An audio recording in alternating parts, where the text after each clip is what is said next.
Good morning. Happy 4th of July. I thought I would just take the time this morning to read the Declaration of Independence.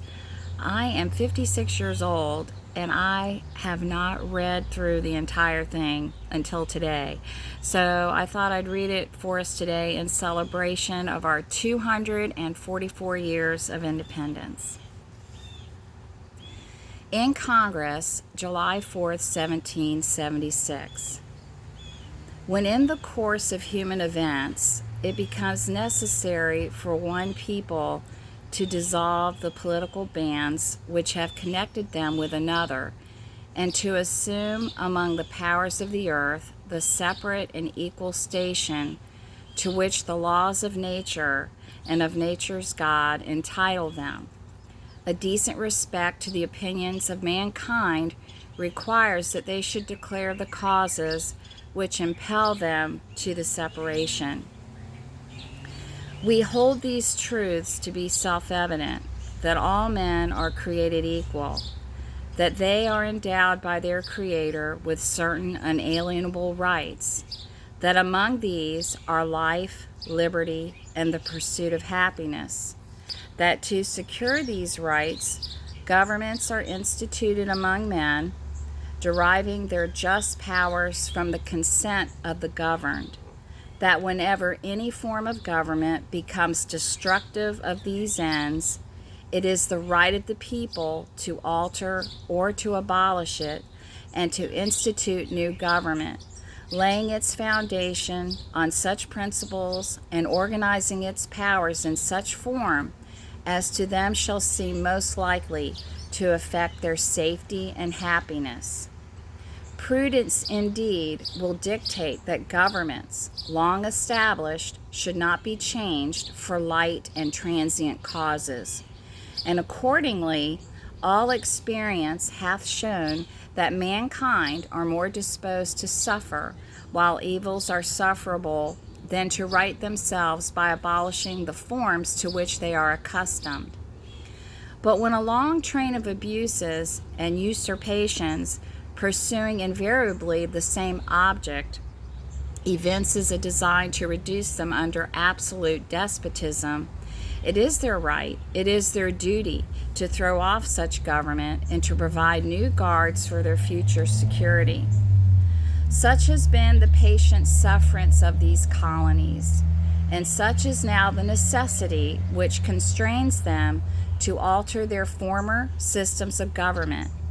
The history of the present King of Great Britain is a history of repeated injuries and usurpations, all having in direct object the establishment of an absolute tyranny over these states. To prove this, let facts be submitted to a candid world. He has refused his assent to laws, the most wholesome and necessary for the public good. He has forbidden his governors to pass laws of immediate and pressing importance, unless suspended in their operation till his assent should be obtained. And when so suspended, he has utterly neglected to attend to them.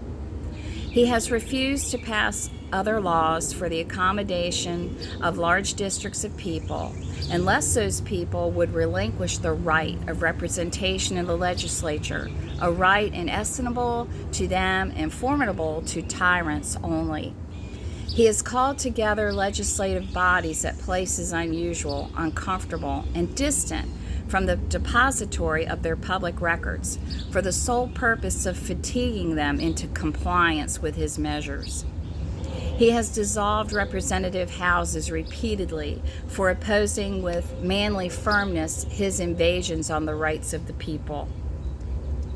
He has refused for a long time after such dissolutions to cause others to be elected, whereby the legislative powers, incapable of annihilation, have returned to the people at large for their exercise, the state remaining in the meantime exposed to all the dangers of invasion from without and convulsions within.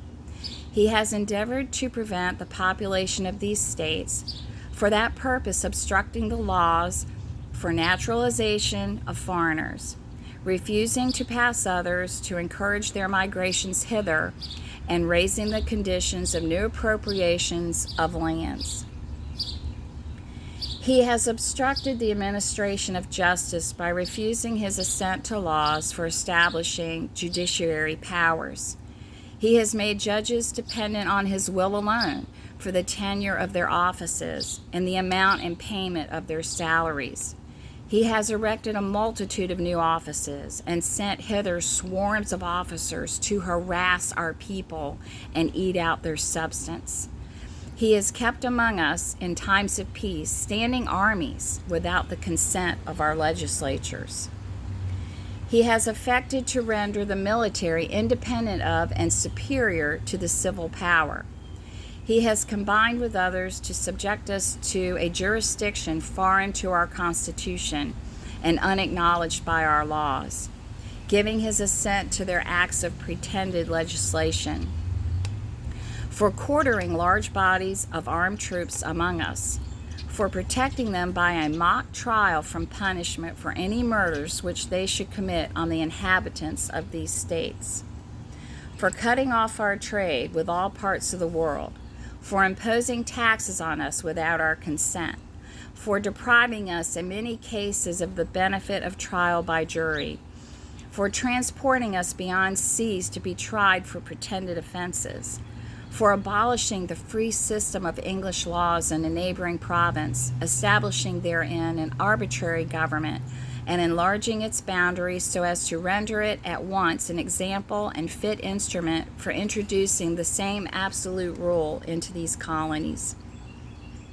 for taking away our charters, abolishing our most valuable laws, and altering fundamentally the forms of our governments, for suspending our own legislatures and declaring themselves invested with power to legislate for us in all cases whatsoever. He has abdicated government here by declaring us out of his protection and waging war against us. He has plundered our seas, ravaged our coasts, burnt our towns, and destroyed the lives of our people. He is at this time transporting large armies of foreign mercenaries to complete the works of death, desolation, and tyranny, already begun with circumstances of cruelty and perfidy scarcely paralleled in the most barbarous ages, and totally unworthy the head of a civilized nation. He has constrained our fellow citizens taken captive on the high seas to bear arms against their country, to become the executioners of their friends and brethren, or to fall themselves by their hands. He has excited domestic insurrections amongst us, and has endeavored to bring on the inhabitants of our frontiers the merciless Indian savages whose known rule of warfare is an undistinguished destruction of all ages, sexes, and conditions. In every stage of these oppressions, we have petitioned for redress in the most humble terms. Our repeated petitions have been answered only by repeated injury. A prince whose character is thus marked by every act which may define a tyrant is unfit to be the ruler of a free people. Nor have we been wanting in intentions to our British brethren. We have warned them from time to time of attempts by their legislature to extend an unwarrantable jurisdiction over us. We have reminded them of the circumstances of our immigration and settlement here.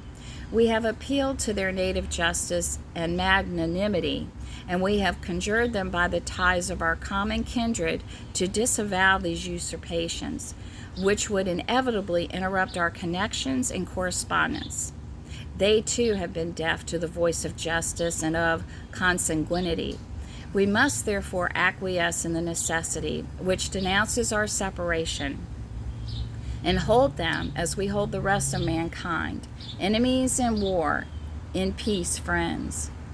We therefore, the representative of the United States of America in General Congress assembled, appealing to the Supreme Judge of the world for the rectitude of our intentions, do in the name and by authority of the good people of these colonies solemnly publish and declare that these united colonies are and of right ought to be free and independent states, that they are absolved from all allegiance to the British Crown, and that all political connection between them and the state of Great Britain is and ought to be totally dissolved, and that as free and independent states they have full power to levy war, conclude peace, contract alliances, establish commerce, and do all other acts and things which independent states may of right do.